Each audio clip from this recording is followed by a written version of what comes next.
In the far corner of the Pacific Northwest lies Seattle, Washington. Known for its rainy winters, glorious summers, and breathtaking scenery. However, below these eye-watering views, a darker presence lurks in the shadows. For the past few years, Seattle, like many cities in the country, have been dealing with an unwanted presence: rideshare bikes and scooters. At first, these bikes and scooters were brought here to help raise the community up. However, as the years passed, they've become an invasive species.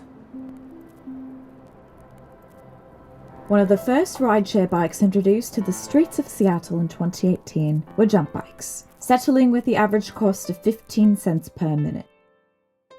Since then, it's risen to an average of 47 cents per minute.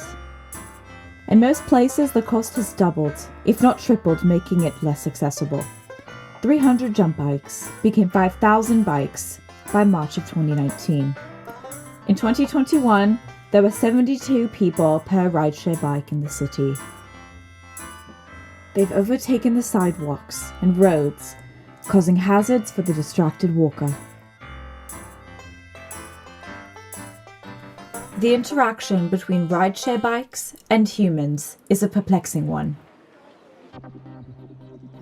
While some humans seem to be capable of unlocking their full potential, others are willfully ignorant.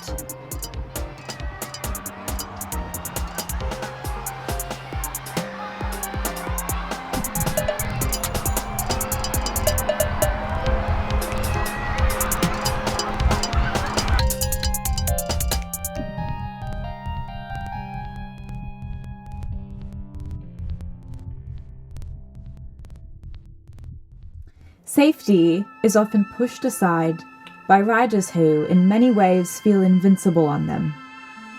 These vessels were often an avenue for discrimination. In 17 years, there were 1,667 helmet citations. Of those, black cyclists received helmet infractions at the rate of nearly 4 times higher than white cyclists. And Indigenous cyclists received tickets at a rate more than 2 times higher than white cyclists. 43% of citations under the country's all-ages helmet law, issued since 2017, were given to people experiencing homelessness. The bikes and scooters are well suited to this climate, reproducing at an alarming rate. But their longevity in an urban environment is by no means certain. While some flourish over time, others encounter purposeful or accidental abuse. While others are left with flat tires and graffiti to be taken apart, torn to shreds, and dismembered, to never be used again, forgotten by the company. Some are simply discarded on the side of the road and become objects in the background.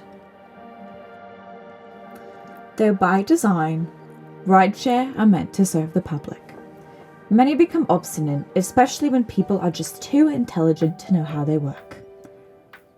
Just like this prime specimen here. Just too intelligent to understand its operations. Oh, the frustration.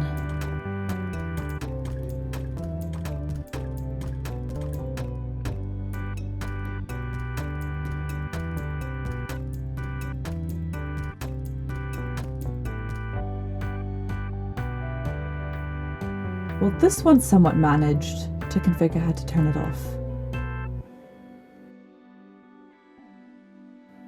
On the other hand, many don't seem to work well to begin with, and become seemingly pushed on the sidewalk. Rideshare bikes and scooters have the potential to be a great success story and a driving force for carbon-free transportation. But accessibility and sustainability must be addressed for them to reach their full potential. Will rideshare bikes simply overtake the other transportation? Will they be eradicated till the last one disappears? The future is uncertain, and it's up to us to determine the best course of action.